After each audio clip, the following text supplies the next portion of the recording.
Então a flor normalmente ela vai estar presa à planta por esse pedicelo ou pedúnculo, tá bom? E aí, ó, ela vai ter essa partezinha aí que chama-se cálice, que vai ser um conjunto de sépalas. O que são sépalas? São aquelas mais verdinhas que a gente vê na flor, assim, ela vai ter as pétalas coloridas e vai ter as menorzinhas verdinhas, que são as sépalas. E o conjunto vai ser o cálice. Já quando a gente fala de corola, a gente está falando das pétalas, que normalmente serão coloridas. Por que isso? Porque normalmente a flor, ela precisa atrair algum animal, né? Normalmente insetos, mas pode ser também mamíferos, como morcegos, pode ser também, que mais? Beija-flor, né? Aves, etc. Tá bom? Para quê? Para que o pólen suje esses animais, né? Então ela atrai com a cor e também atrai normalmente com um líquidozinho, né? O néctar, que vai ficar no nectário, tá bom? Tem até um, deixa eu ver se rabisca aqui. Ó, não rabiscou. Espera aí que eu ia rabiscar aqui, mas deu tilt. Muito bem. Então você vai ter o nectário, né?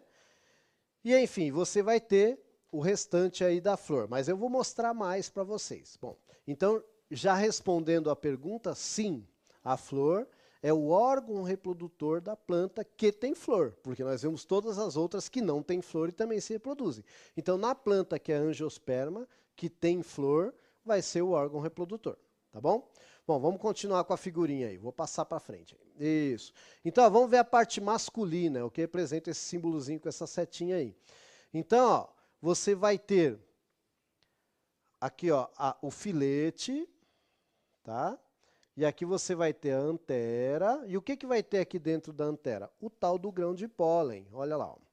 Tá? Então você tem aqui outras estruturas e você tem o grão de pólen. Aqui é que vão estar os gametas masculinos. Está dentro do pólen. Então o grão de pólen precisa sair daqui e encontrar a parte feminina da flor. O que você tem que entender é o seguinte: existem flores que vão ter só parte masculina. Existem flores que vão ter só parte feminina e existem flores que vão ter a parte masculina e feminina na mesma flor. É o caso desta que eu estou mostrando para vocês aqui. E pode ter plantas, inclusive, que são só masculinas um pé e só feminino outro. Então, todas essas variedades são possíveis dependendo da espécie da planta. Tá bom? Então, no caso aqui, eu mostrei a parte masculina da flor. Agora, eu vou mostrar a parte feminina da flor. Tá bom? Isso. Então vamos lá, agora é a parte feminina, ó. A parte feminina, então você vai ter o estigma, né, o estilete, e aí você vai descendo aqui, você vai ter o ovário, tá bom? Muito bem, e você vai ter, até inclusive tem outras estruturas, deixa eu ver se eu consigo mostrar aqui, isso. Você vai ter lá no ovário, ó, você vai ter a placenta, que é onde vai se desenvolver a semente, tá? E o que eu preciso para a semente se desenvolver, né? E também, consequentemente, o fruto. Então, eu já mostrei a parte masculina da flor, né? E mostrei a parte feminina, tá bom? Muito bem. Agora, olha a completinha aí. Essa flor, como eu falei, ela está representando uma flor que tem as duas estruturas numa mesma planta. Pode acontecer, inclusive, dela se autofecundar. Tá? A própria parte masculina fecundar a parte feminina. Vai depender da espécie. Normalmente isso não acontece. Quando a parte masculina está liberando o pólen, a parte feminina ainda não está madura. Quando termina de liberar o pólen, aí a parte feminina amadurece, justamente para que haja cruzamento aí de material genético e melhore a genética dessa planta. Tá bom? Muito bem. Então vimos a figurinha completinha. Aí, olha só o que é a polinização. Olha aí, ó. É o pólen saindo, né, da parte masculina de uma planta e indo para a parte feminina de outra planta. Tá? Isso é polinização. Tá? O pólen é transferido, tá bom? De uma flor para outra, ou até da mesma flor, mas para isso vai precisar de agentes polinizadores, que pode ser o vento, como já falei, podem ser insetos. Eu tenho uma imagenzinha aí, vai ser um videozinho bem curtinho, depois que o vídeo voltar, aí eu comento sobre ele, tá bom?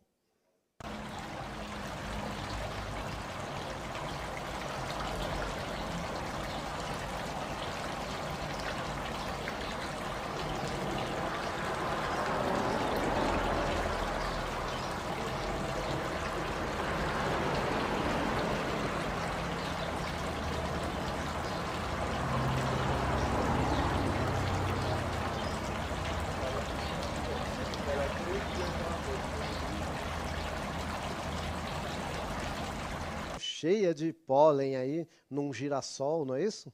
Então, a polinização começa aí, né? Ela vai se encher de pólen, depois quando ela for visitar outra flor, o que que vai acontecer? Olha aí, você está vendo então a estrutura feminina, né? Cheia de pólen na ponta, essa parte mais avermelhada aí, né? É o pólen. Bom, e daí? E daí que quando acontece isso, né, que esses grãos de pólen chegam aí nessa estrutura, né, no estigma, olha só, o grão de pólen vai começar a produzir essas perninhas aqui, tá bom? Que a gente chama de tubo polímico. Eu estou riscando aqui para você. Isso é uma imagem de microscópio eletrônico, né? Ela vai começar a produzir um tubo polínico. Para que isso? Olha só que interessante.